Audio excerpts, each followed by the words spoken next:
Welcome to another episode of The Wireless Way. And man, as always, I'm grateful for you. But if you haven't noticed a trend, I only bring on people that I'm grateful for to have in my life. So I'm, again, grateful for my guest today, Bryce Hayes.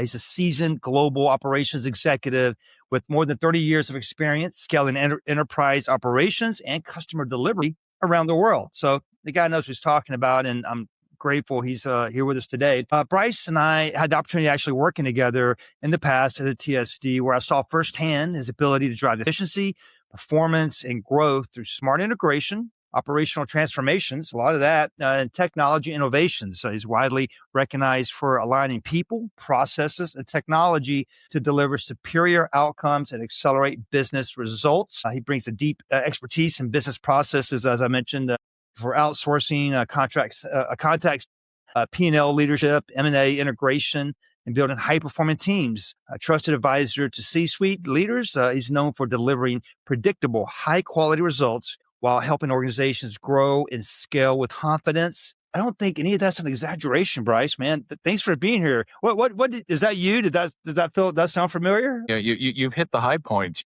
You make it sound really glossy when the reality is behind the scenes in operations. It's always a little chaotic, but I very much appreciate the introduction and excited to be with you. Yeah, that analogy of the goose, of the swan, gracefully going across the water, but you're paddling like heck under the water. No one sees that.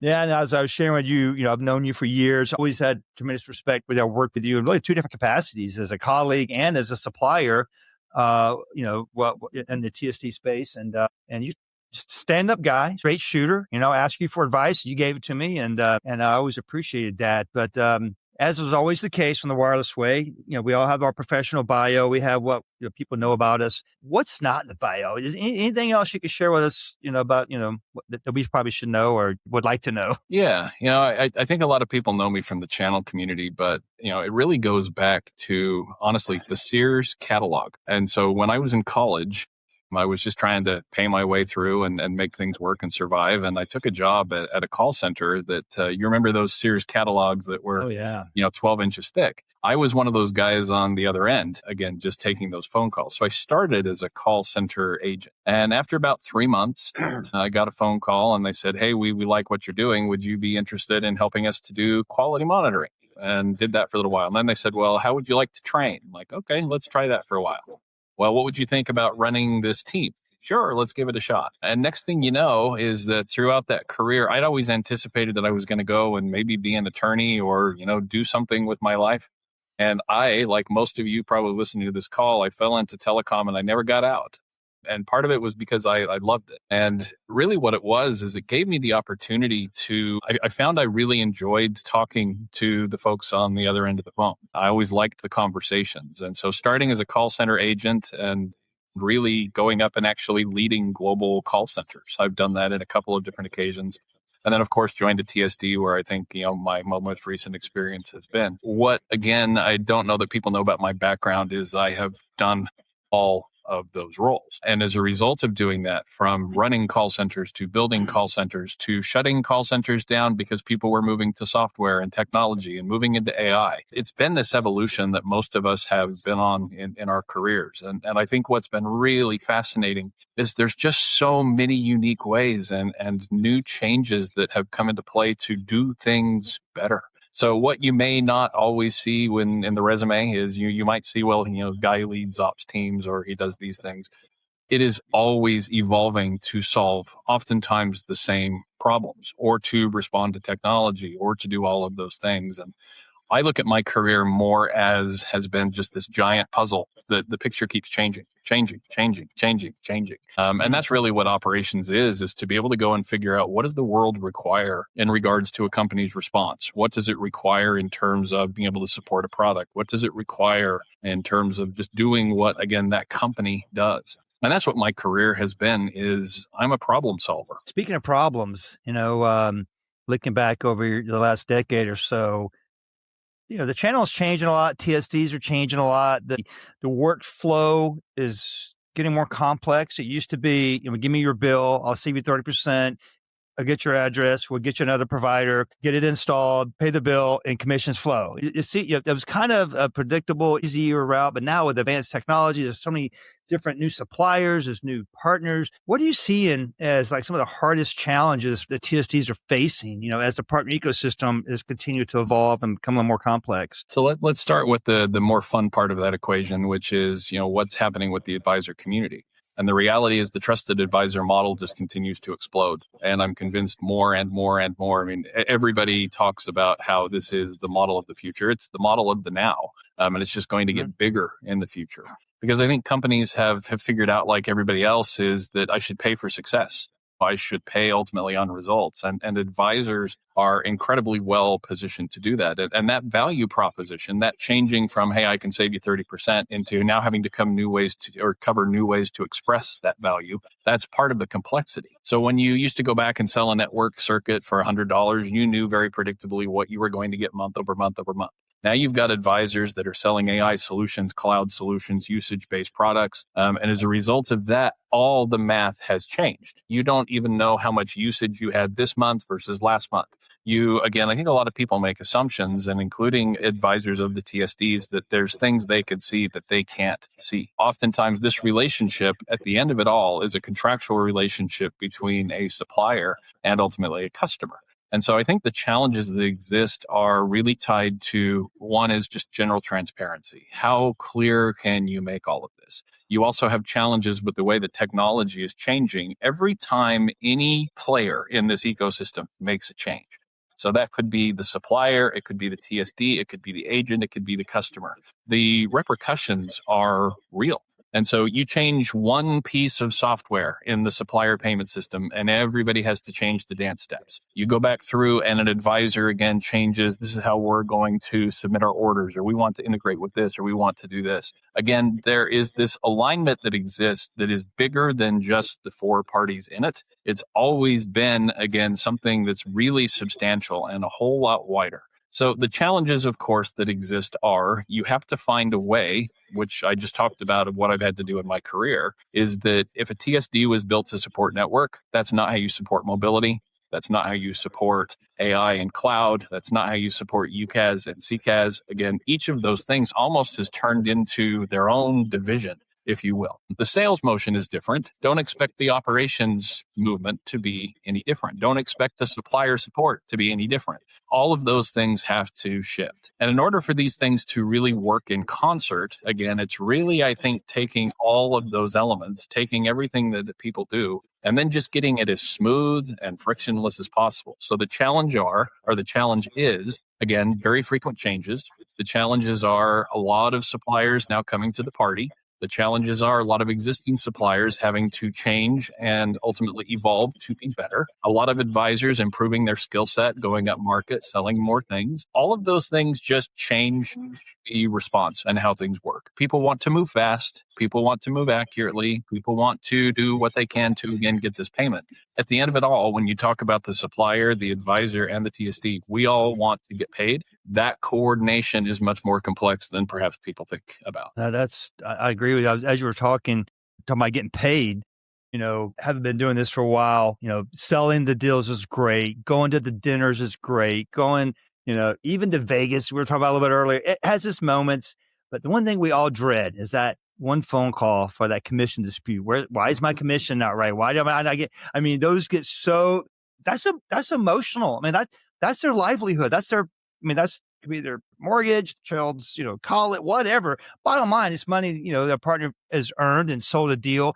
Going back to processes, and if you skip processes or things aren't tagged correctly or expectations weren't set properly, based on, it was 100 SIMs, but only 30 of them activated. You can't get paid on 100 SIMs because there's only 30 of them in use. Did you even know that yet? So I try to talk to partners a lot. I mean, I feel like it's just not scientific. Half the time it was a mistake on the partner side, at least, just because they didn't know, or it's a technology they haven't sold before, so they didn't understand how it worked. Yeah, so definitely it's complex because the main reason they're selling the services is to make money, and if that is messed with, they're like, I don't know if I want to do that again, at least not with that person or that company. Yeah. If you were to ask me, If it was a utopia, if this was a dream scenario, what would I wish for? And that is that I wish that everybody knew what everybody thought they think that they knew. So That's I find cool. again that suppliers, they may have had a conversation with the advisor the TSD doesn't know about. Maybe the advisor had a conversation with the TSD the supplier knows about. Maybe somebody told the customer something that was complete fabrication. I think the reality of all of this is that there's nobody out there that I have worked with, except in very rare circumstances, that isn't trying to do the right thing, isn't trying to jump through the right hoops, isn't trying to do those things. But the frustration that exists, and it's real, and I think it's something that has to be attention to or paid attention to, is usually tied to, again,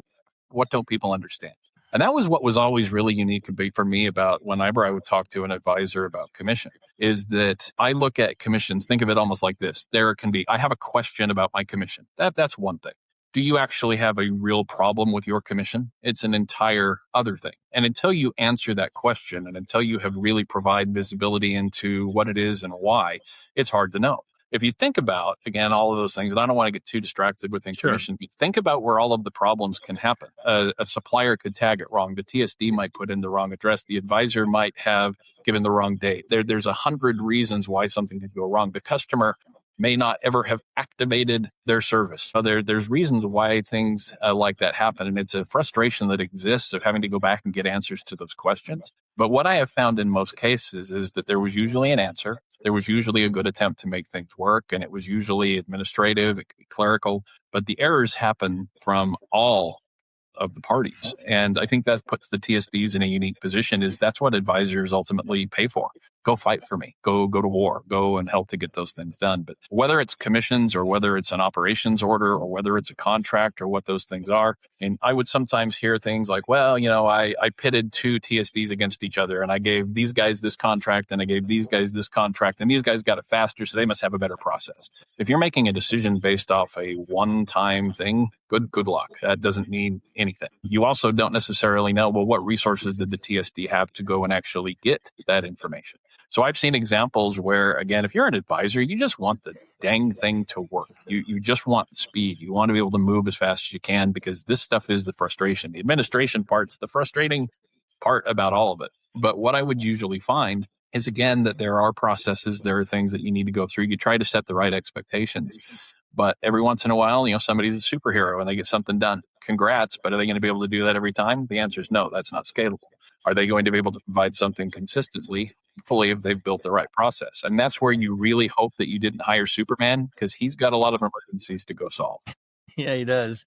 Speaking of going back to that supplier process, onboarding suppliers. Let's talk about that for a minute, kind of pivot a little bit. Collaborating with suppliers, what advice would you have for TSD operations leaders or TSDs in general and suppliers in general? What's some best practices to try to ensure that it works and the partner ultimately gets paid? I mean, what advice or best practice have you seen there and has that changed much over the years? Is it what was true 10 years ago? Is it true today, or how's that evolving? Well, the biggest thing that's changed is that you have more than 10x to the number of suppliers from a decade ago from almost every TSD. So again, you're asking a question that probably feels like, look, what are we doing to get suppliers and get them into the system? But you've added so many, and there are so many more coming, and there are so many additional technologies. Everybody wants to be in the channel. Mm-hmm. That's half the conversations I have these days. How do I get in the channel? How do I become a part of this? I'm a fan of the Harry Potter books. And so every once in a while, I reread a few of them over Christmas. And there's one particular book where they're sitting in the hall and they sing the school song. And the way you sing the school song is everybody knows the words, but everybody picks their own tune. And so you can imagine, and the way that she describes that particular scene is that everybody's singing, and at the end, there's only two guys singing, and they're singing the school song to a funeral march. Everybody sang the same words. Everybody participated in the same thing. They all sang a different tune. And so it's cliche to say get everybody on the same sheet of music. But I think the reality is that everybody kind of speaks a very similar language. They use the same words. They talk about a sales pipeline. And yet, when you go back into that, you all of a sudden find that people have different definitions of what that pipeline is. When you sell network, for example, the entire process to get you a quote and to get that thing installed can often be done in 45 days. And yet, if you're selling something that is very complex, maybe it's cloud driven, maybe it's AI, where you have to go and spend 3 months doing scoping, those things might take 6 to 9 months. And so I think the challenge that every TSD has is, how do you get that supplier onboarded, and how are you certain that everybody is singing the same song? How are you certain that the language they use, that the expectations that they set at the suppliers? And keep in mind, these suppliers, they have their own patterns, they have the way they work, they have what they do. The TSD is then trying to broker that opportunity.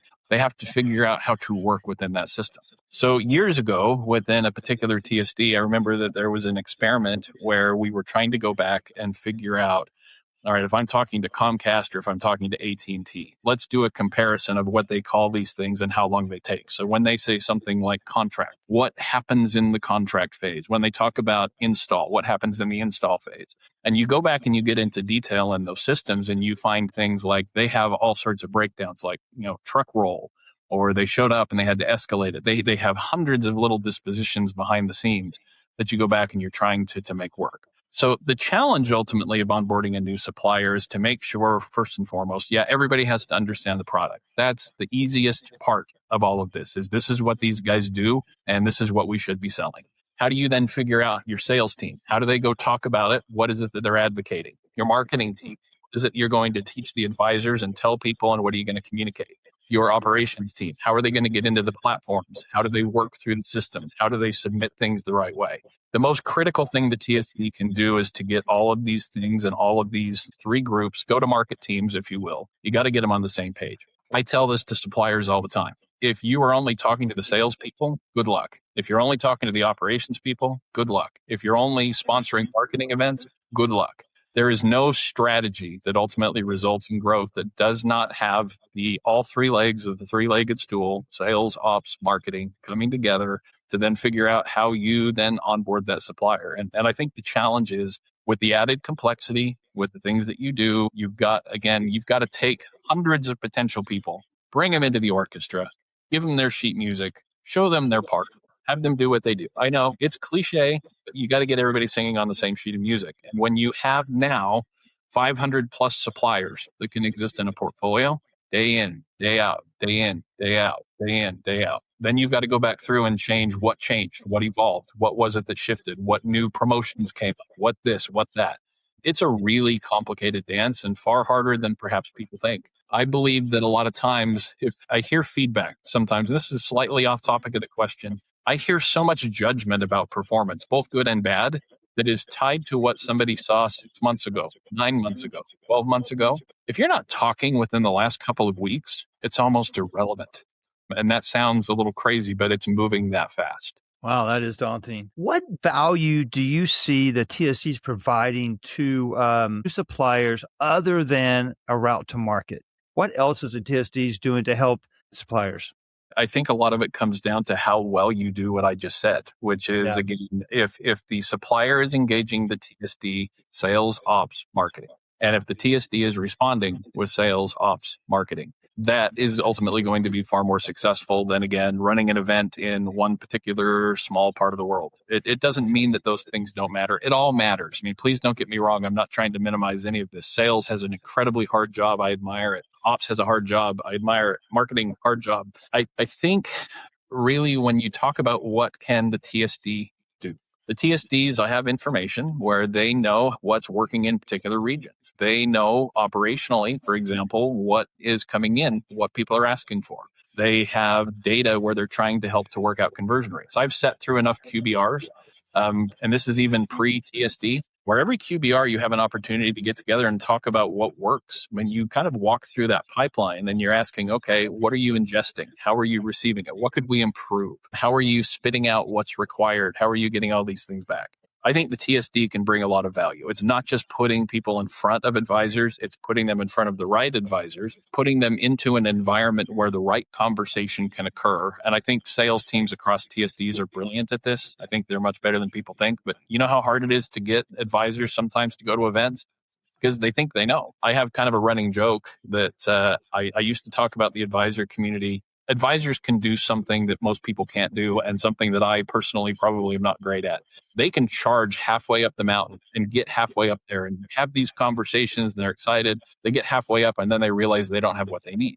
The TSDs have to literally be prepared to jump in and supplement. First of all, think about every type of advisor. You got a guy in his garage, and you've got people in office buildings in Manhattan with 200 employees. The TSD has to support every agent the way they want to be supported. They have to supplement every agent with, again, not just the supplier skill set, but the education skill set, process skill set. All of those things are required. So when you ask how a TSD can help a supplier, the TSD can, again, help you understand how to work their infrastructure and their organization. They can teach you how to use the tools to get into the right places. They can introduce you to the right individuals to generate the right conversations. They can facilitate instances to create engagement. They can provide data working with you to help you know what's weak and what's strong. The challenge is whether or not the number of QBRs I've sat through where everybody sings Kumbaya, you have, a couple $100 dinner, and then everybody goes their own way and doesn't do anything about it. Those outnumber the ones that people actually respond to and do something about, probably 10 to 1. So my hope would be is that if you're going to go and have those conversations, I hope you're doing something. Yeah, that's a good point. Set the expectation. What next? What the last 2-hour QBR? What's the takeaway? What's the action steps? What are we going to do? I agree with you. I think I could agree with that strongly. And I tell you, it's even where I'm at in my career now. I mean, I was kind of like, hey, it's not my most favorite thing to do. Digging into reports and all. But if we're going to do it, what's my ROI? I mean, are we actually going to move the needle now? I mean, what's next? You talk about scale. And one of the things I already kind of talked about, the whole Superman thing, is that, look, it's great that you might have an employee or you might have access to somebody who can go and work miracles. But again, that stuff doesn't scale. And what do you do when that person's not there anymore? The ideal scenario is that whatever it is that you've built and in whatever relationship that is, everybody, the advisor wants to sell, the supplier wants to sell, the TSDs want to sell, and it is up to them to come together to create, again, the right dance that everybody knows and how to respond to make it work. Now, it doesn't mean that you get over bent. You don't get too bent out of shape, if you will, when there's something that doesn't go right, because it's going to happen. You look at what actually occurs. I used to have this thing, I used to call it the river report. Imagine you put an inner tube in the river, and you basically say, hey, you're going to get picked up by some friends. There are marker posts that you have a pretty good idea, like your inner tube should make it down the river in 45 minutes and the guy's going to pick you up. If after 45 minutes you don't show up, something is wrong. What have you done about it? Again, you should know what's supposed to happen in the process, what the outcome is supposed to be, so that you can take a look. But then also understand, I'd ask advisors to maybe give the TSDs a little bit of grace, because most of the time they're trying to answer the questions to things that they can't see. They're not in all of the supplier systems the same way the suppliers are in the same systems. I'd ask sometimes for the TSDs a little bit of grace on the agent side, because they don't feel the pressure that sometimes an agent might feel. I'd ask for ultimately the suppliers to go back and look at this and say, look, every deal matters, big or small, because this is the reputation, which is a cumulative effect that advisors have. I think it's important to look at the overall. I think it's important to look at how things are supposed to flow, and then constantly looking at how to improve what that looks like, whatever the river is. Could you make it faster? Could you make it better? Could you make it more fun? Could it be a sunnier day? I think you can make all of that stuff and come up with whatever variables you want. But that is really what, again, is occurring in this dance, is that you've got a great product somewhere. You've got a brokered opportunity to get in and to sell that. You've got advisors who knock it out of the park. 99% of the time it works, and works really well. Don't get distracted by the 1%, but figure out how to make that stuff better. And how then do you help each group to then improve their individual action? Like I've had conversations with agents of, I can help you help yourself if you will learn how to use this portal. I can help you help yourself if you go learn how to do that. I've had agents tell me, hey, you could improve if you actually went and learned what this service is about. I've had to tell suppliers the same thing. There's always the opportunity for every group to improve how they perform, because every day it's a new variable. It's what I love about watching golf, is that everybody thinks it's the same kind of thing. The weather changes, the wind changes, the grass length is different. There's different equipment. We're kind of playing golf with technology, which is 100 times harder. Every single day, it's new. Every day. Another great analogy. I love analogies. Another pivot. So I know in your current mission, your current journey you're on now, advising companies that want to get into the TSD ecosystem.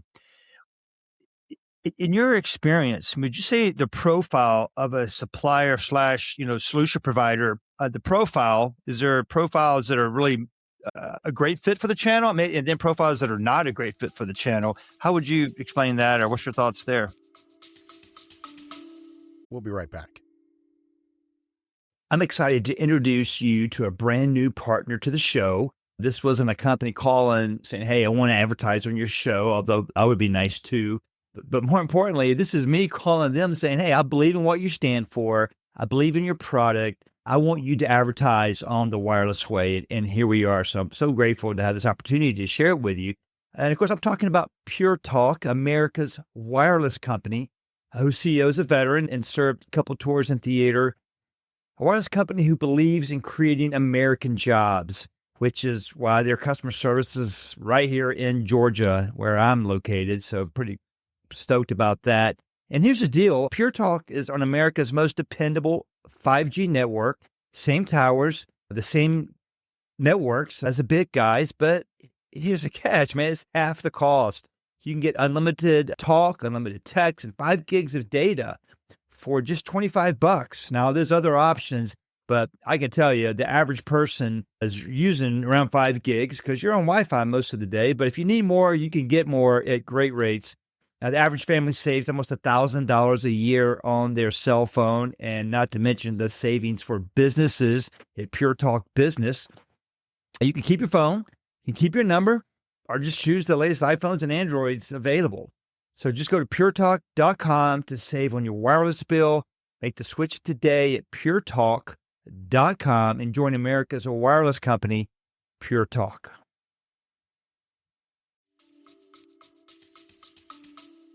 There are definitely supplier profiles that fit. And again, think of it as simple as this is ultimately a brokered relationship. How well can you broker this? You've already made the biggest jump that you can think of is you've gone from essentially network where you sign a contract and then you walk away and then the supplier goes and sells it.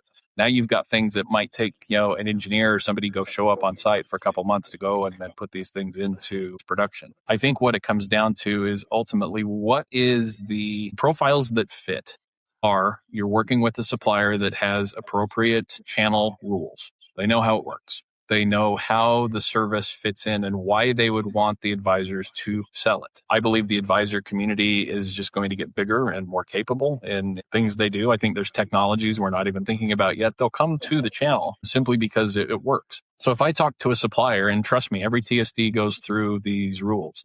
They're going to ask you things such as, do you have a portal? Do you have evergreen commission? Do you have a product that is actually sellable? You may very well have the best commission on the planet. You may have the best portal on the planet, and you get out there and just find out this isn't something I can sell, or this is not the traditional advisor community that we would go back through. There's not so much a profile as I think it really is. You have to really consolidate all of these things to make sure that the movement works. You've got to have the right people, the processes, and the technology. You've got to be engaged. You've got to be incredibly transparent. You've got to make sure that you're willing to take feedback. You're going to have to evolve how these things work. I mean, people always talk to me about what's it like to bring a new supplier into the channel. There are suppliers in the channel that I'd love to go and kick in the rear end and say, you need to evolve to the channel. You tell me you haven't seen this dance. You've seen suppliers that get in there. We're so excited about the channel. This is the best thing ever. They get a new executive and all of a sudden, hey, we're not sure about this channel thing. 6 months later, they're on the apology tour. Hey, sorry, we screwed up. We want to come back to the channel. It's not just new suppliers. It's every supplier. You've got to, again, have the right rules, the right product, the right people, and then you got to stick to all this stuff. You got to make it work. But at the end, it's got to be something the advisors can go sell. Yep. I've seen that for sure. And I hear a lot, oh, the channel's so complicated, so difficult and complex. Maybe I've been doing it so long like you. My mind, I'm like, no, if you boil it down, it's not. Just do what you say you're going to do and say what you're going to do and do it. Be responsive, have some integrity, have a plan. I mean, it seems like to me, a lot of us just kind of seems very basic, but again, that's not what I see, right? You look out there, I don't see that. I see the suppliers calling, going, "Hey, why aren't we getting more deals?" I'm like, "Yeah, who are you again?" Is this our first phone call? I mean, I've never even talked to you before. So I think that's obviously everybody kind of owns that, because I feel like, hey, I feel like my role currently, working with the TSD is like, I want to coach and mentor and help the supplier, because I'm like, I'm your inside guy. This is and this is the relationship you're investing in, and a partnership. I learned from a mutual friend of ours, it's bi-directional. Both parties have to equally be trying to make it work. Signing up with a TSD is like buying a hunting license. Someone once told me. I thought that was a great analogy too. It's like, you still got to practice your rifle, your shooting, and you got to go buy all the camo and, have a hunting leash. There's a lot of things you have to do if you're going to be a hunter. Buying the license does not mean you're going to have a freezer full of deer meat or something. I tell this to suppliers that are curious about the channel, is that, look, it's amazing to be part of the TSD landscape, to get involved in the channel, because that does things. Again, it makes legal agreements that much easier. A company all of a sudden now has access to hundreds, thousands of advisors who can go out and sell their product. But if you are, again, you're not building your message for the TSD. You are building your message for the advisor community first and foremost. Everything you do still needs to be advisor driven. The TSDs, I can promise, when they come back and say you should do this, it's not because it's better for them. It's the TSDs that I know and I work with, and I've now worked with all of them in different forms and functions. But the reality is they're trying to make this an improvement to, again, attract advisors as well. I absolutely believe that in the channel, we would all be a whole heck of a lot better if we would stop making certain assumptions of what people think others know. Again, the things that suppliers know the TSDs don't know is through the roof. The things that the TSDs know the advisors don't know. It's always been about the communication. It's always about trying to help to educate why things work. Most of the time, again, it's just unmet expectations. It's a misunderstanding of how things flow through the system. But we've been in this channel. Yeah, there have been occasionally a player that, is maybe a little off base, but the reality is that most of the people I work with in the channel are trying to do this the right way. They're trying to do it with integrity. They're trying to, again, make these things happen. And that is on the supplier side, the TSD, and the agent side. We'd be much better off if we would just ask questions when we don't understand something, or if we have a frustration, try to figure out, hey, why is this occurring? Take the emotion out of it, and we can go from there. I don't know if this is a fair question, but I'm going to ask it and see where you go with it. But of all the problems that an operations leader at a TSD would have, let's say the top 10 that consumes their time, is there one that you could fix? If you could fix it tomorrow, would have the most impact, and why? It's all transparency. Everything is transparency. It's just being able to go back and ideally show people why 1 + 1 = 2. When I go back and again, I look at the problems, if the frustrations come from unmet expectations, let's say, for example, and let's use examples from all of the phases of operations. You're frustrated because you can't get a quote back. Why couldn't that quote come back? It's because, did the agent have a rate card at the TSD? Did they have something that they could look at, or did they have to email somebody and they're not getting a response? Again, there's transparency there, where the agent's not going to know what the TSD may have to do to go and get that. They might not understand that the guy who is responsible for giving that quote all of a sudden is out sick this afternoon, and you're not going to get it back for the next 24 hours. Again, It's expectation setting. You can take that from an order. An order comes in and the advisor's like, hey, when am I going to get paid? And then you find out this darn thing hasn't even installed yet, or there's different challenges there. Again, it's transparency. On the commission side of the house, it's again, hey, are you sure that the customer paid their bill? Are you sure that when they paid their bill that they paid all of the bill? Are you sure that, again, all of these things that went done? If I could take all of the problems and boil them down operationally, the frustration that exists is that operations teams have to clear every hurdle. So let's be really honest about a couple of things. Whether the agent does it, the TSD does it, or the supplier does it, if you were talking about a business pipeline, certain things have to happen all the way through, and they have to connect the dots. You can't put an installation in without a contract. You can't accelerate the installation without a contract. Once you have the installation, I can't make the customer pay their bill faster. I can't make the supplier's remit payment faster. I can't necessarily speed up at which even the TSDs can pay these things. I believe that the biggest challenges are simply, again, it's transparency and explaining why something is stuck the way that it is stuck and where it is stuck. And my challenge to anyone on any of the side, on the supplier side, the advisor side, the TSD side, the more you can enable those types of things and say, hey, if the expectation is 3 days, when it comes out at 3 days, what are you doing proactively to go say something about it? You can get ahead of so many of these problems just by creating better transparency, explanations as to why things are stuck, or why things aren't the way they are. No one complains when the process works. No one complains when that inner tube shows up down the river the way you explained it to be. It's what do they say? What's the statistic? If you have a good experience, you might tell someone. If you had a bad experience, you tell 8 people. You don't Right. think that exists in the channel? Yeah. Oh, for sure. For sure. Internally, I'd be interested to know your thoughts on advice you would have for leaders within a TSC organization or even a supplier. I think this kind of goes across all. Operations, we're kind of talking pre-show operations. Sometimes, it gets bad rap, because again, you're trying to constantly fit the square peg in the round hole and no one realizes, that's not how it works. Somehow or another, you almost always do. It feels like the relationship between, departments. Have you seen, best practices there to kind of go back to, transparency, full disclosure, set expectations? Is there anything else that you could add to that organizations could just kind of have a smoother operational vibe? Sure. Boy, I sound like a broken record, but it's Yeah. communication and transparency. Hey, So I like again, repetition. well, think of it almost like this. If you're within the TSD, the sales team out there has to ultimately take the message they got from their supplier team and then has to make sure that operations is supporting what's now been promised, that marketing is, enhancing and helping to improve that the IT teams and tech teams have built and updated the platforms and the right solutions. Again, there's so many moving parts. But think about it even just from whether you're the supplier. The thing that's the most unique about the agents, and again, kind of forgive the slight deviation. A lot of times you'll have an agent, you'll have one person. And that one person is, again, now dealing with this giant bureaucracy. And this giant bureaucracy, it is almost in complete contrast to how agents work. Agents go and they hustle and they move and they shake and they create and they do these magical things.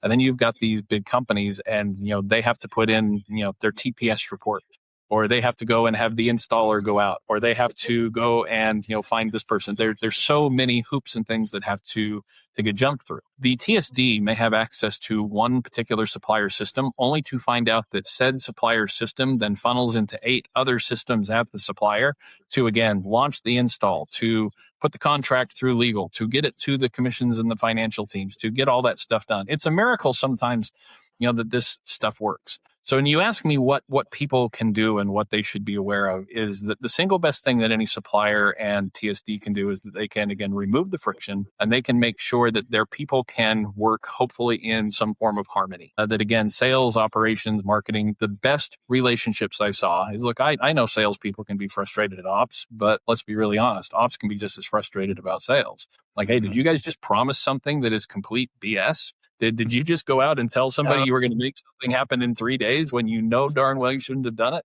Chris, every day I would get a phone call from somebody. I know you can do this if you just go try harder. You're right, I can. But this is the 10th time this week that I've gone and done this. At some point, the supplier is going to come and smack me upside the head and like, hey, we have processes for a reason. I love advisors and how they hustle and how they move.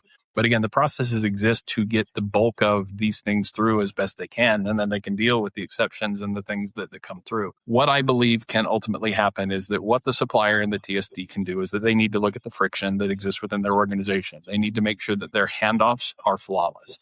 They need to make sure that if Tim hands it to Bob, that Bob gives a darn as much as the other guy did. They've got to make sure when this is going through the process that this doesn't just turn into a number and another report. There's got to be some emotion and some caring about it. Somebody then also ultimately has to own this thing, and they've got to make sure that they get that through. That's true of the suppliers. That's true of the TSDs. What I would wish could occur again within all of these groups is that, hey, we have an obligation. You signed a contract. Even if you just put a little bit of care behind it, a little bit of emotion, if you can add the transparency, you can provide the explanations, you can help to explain why things might go a little sideways. That's all really people are looking for. I have yet to meet an advisor that doesn't know darn well that the environment in which they work is chaotic and confusing. But what they expect is that a true ops professional is going to go and figure out how to unclog the sink. A true sales professional is going to go and figure out where to kind of put the right pressure and to kind of help those things work. The power of the TSD is, yes, it is process, it's technology, those are important, but the people work the magic because the people can take the things that fall outside of those things and get it back on track. Another pivot in the conversation here, I've been doing a lot of episodes, a lot of conversations with how AI is impacting technology, how it's impacting the end user experience. if you had a crystal ball, I mean, where do you see us going, the TSD operational environment, in general? Do you see something like kind of short term, maybe long term, where how AI is going to make that partner experience better? I know that I'm a little corny with the analogy, so you're just going to have to forgive me. People I'm that work loving it, for me, man. I'm they've loving had to it. deal. They've had to deal with me like this for a year. So if you're one of my former employees listening to this, you're like, okay, he's going off on a Bryce tangent. When I was a kid, 16, 17 years old, I worked for a pizza place. And at the time when you worked for the pizza place, you had 4 or 5 phones up front. And if you ever walked in, again, this is, 30 years ago, if you walked into the pizza place, the phone was always ringing.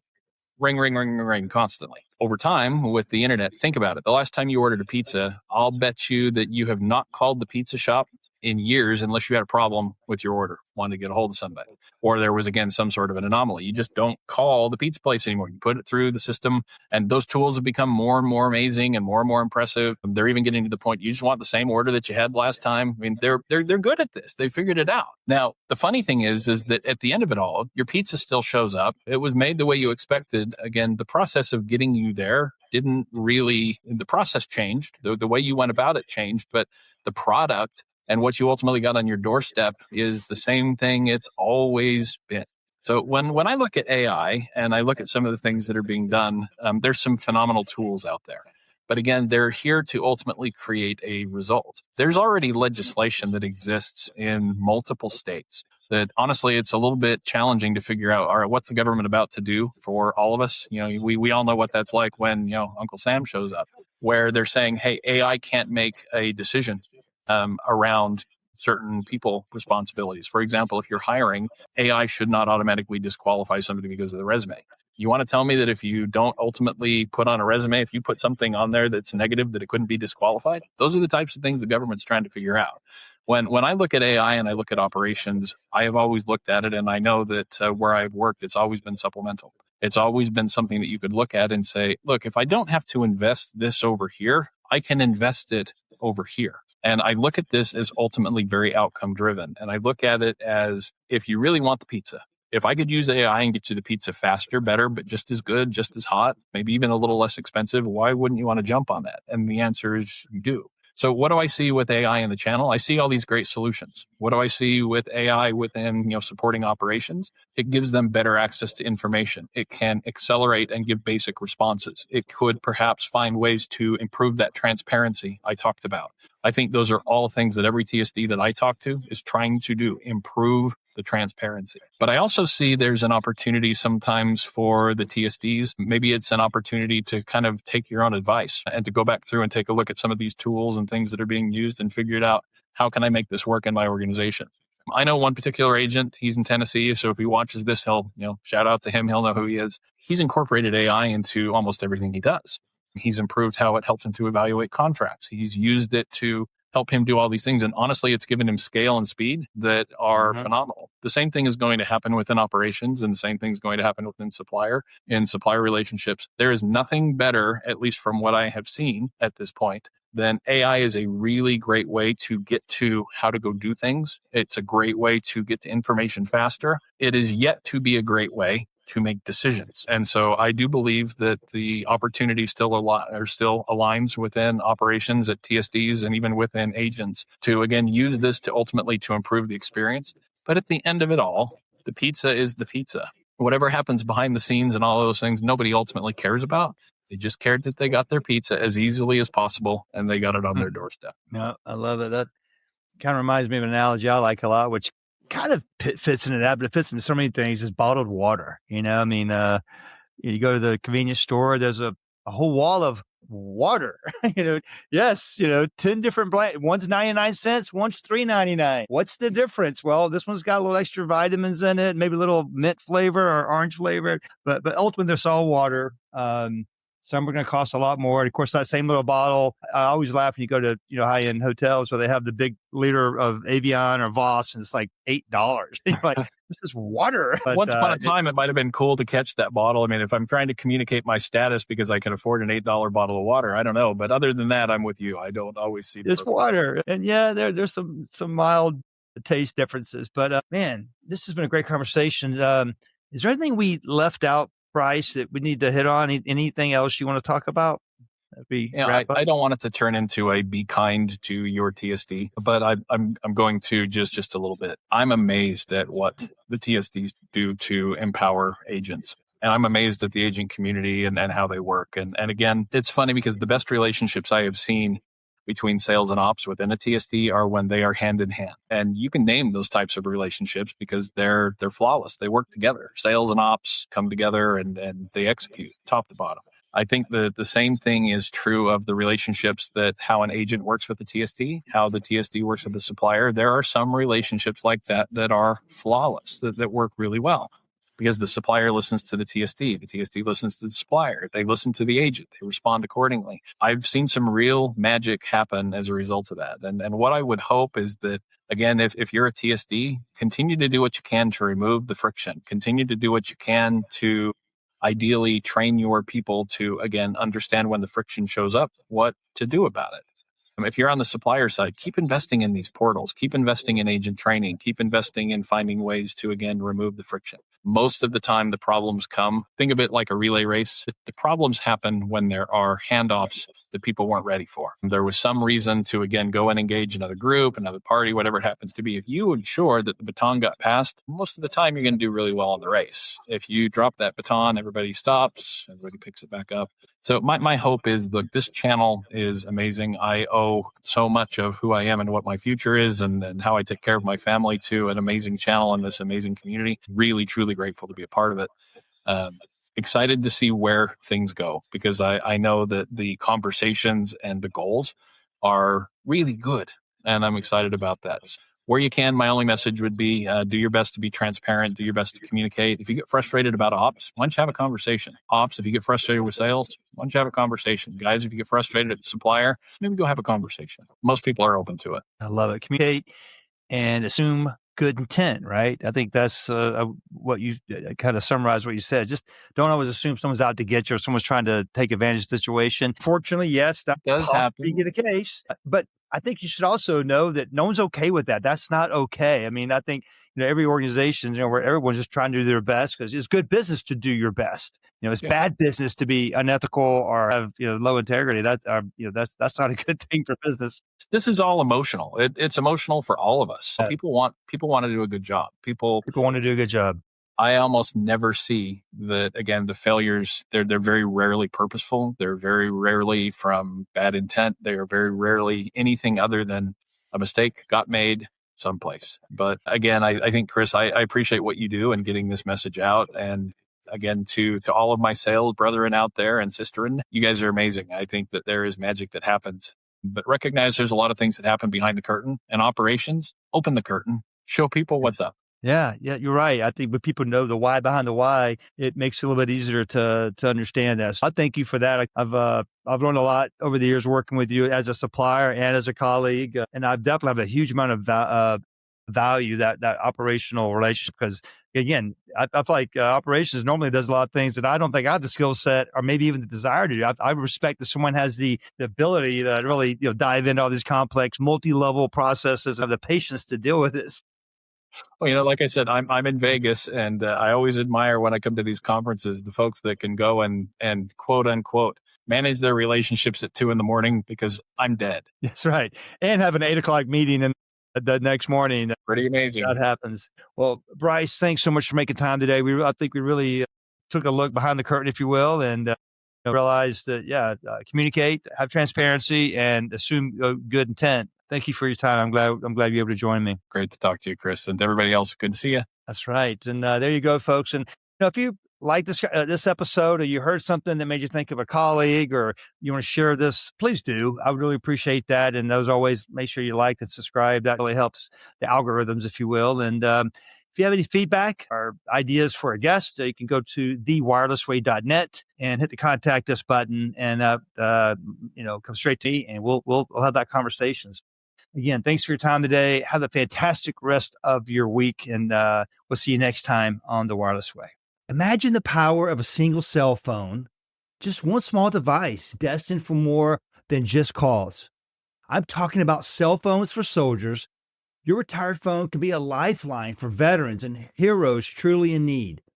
Since 2004, this remarkable nonprofit has transformed over 25 million donated phones, into more than 450 million free minutes for service members and veterans, reconnecting them with the voices that mean the most.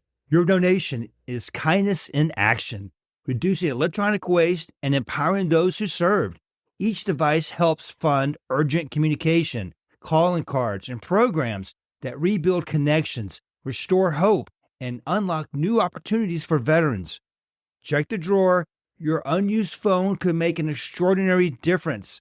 Simply send it in or drop it off at one of the thousands of locations nationwide and give someone the chance to reach loved ones. Visit cellphonesforsoldiers.com today, because even a single device can spark life-changing connections for veterans all across the country. That's cellphonesforsoldiers.com.